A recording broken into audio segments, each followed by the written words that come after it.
അതേസമയം മറ്റൊരു കേസ് കൂടി എന്നതാണ് ശബരിമല ആടിയ നെയ് ക്രമക്കേടിൽ കേസെടുത്തത് ഹൈക്കോടതി നിർദ്ദേശപ്രകാരമാണ്. പത്തനംതിട്ട വിജിലൻസ് കേസ് രജിസ്റ്റർ ചെയ്തു. അന്വേഷണ റിപ്പോർട്ട് ഹൈക്കോടതിക്കാണ് സമർപ്പിക്കേണ്ടത്.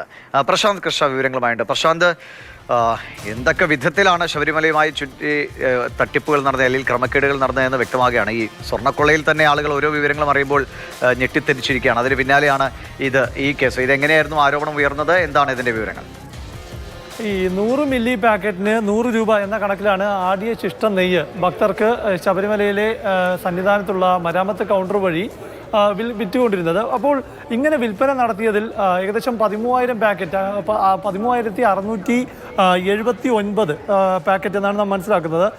ഇങ്ങനെ ഇതിൽ ദേവസ്വം കണക്കിലേക്ക് ഈ പണം അടച്ചിട്ടില്ല. അതിലൂടെ തന്നെ 13 ലക്ഷം രൂപയുടെ ഒരു കുറവ്, പക്ഷേ 36 ലക്ഷം രൂപയുടെ വരെ കുറവുണ്ടാകാമെന്ന ഒരു വിലയിരുത്തലാണ് അല്ലെങ്കിൽ അത്തരമൊരു റിപ്പോർട്ടാണ് കോടതിയുടെ മുൻപാകെ എത്തിയത്. ഇത് പ്രകാരമാണ് വിശദമായി കേസെടുത്ത് അന്വേഷിക്കാൻ കോടതി നിർദ്ദേശിച്ചത്. അങ്ങനെ സ്റ്റേറ്റ് വിജിലൻസ് ആണ് അന്വേഷിക്കാൻ തീരുമാനിച്ചിരിക്കുന്നത്. സ്റ്റേറ്റ് വിജിലൻസിന്റെ പത്തനംതിട്ട യൂണിറ്റ് ഡിവൈഎസ്പിക്കാണ് അന്വേഷണ ചുമതല. 1 മാസത്തിനകം അന്വേഷിച്ച് റിപ്പോർട്ട് നൽകാൻ ഉള്ള നിർദ്ദേശം കോടതി നൽകിയിട്ടുണ്ടെന്നാണ് മനസ്സിലാക്കുന്നത്. എന്തായാലും ഇതുമായി ബന്ധപ്പെട്ട് 30-ലധികം പേർ ജീവനക്കാരടക്കം 30-ലധികം പേർ പ്രതികളാകും എന്ന് മനസ്സിലാക്കുന്നു. എന്തായാലും വലിയ ക്രമക്കേട്. ഈ ഒന്നാമത്തെ കാര്യം, മണ്ഡലകാലത്ത് നവംബർ മാസം 2025 നവംബർ 15 മുതൽ ഡിസംബർ 26 വരെയുള്ള കാലത്തെ പരിശോധന നടത്തിയപ്പോഴാണ് ഇത്തരത്തിൽ വിൽപ്പന നടത്തി കിട്ടിയ പണം ദേവസ്വം അക്കൗണ്ടിലേക്ക് വന്നിട്ടില്ല എന്ന് കണ്ടെത്തിയിരിക്കുന്നത്. അതും ശബരിമല സന്നിധാനത്തുള്ള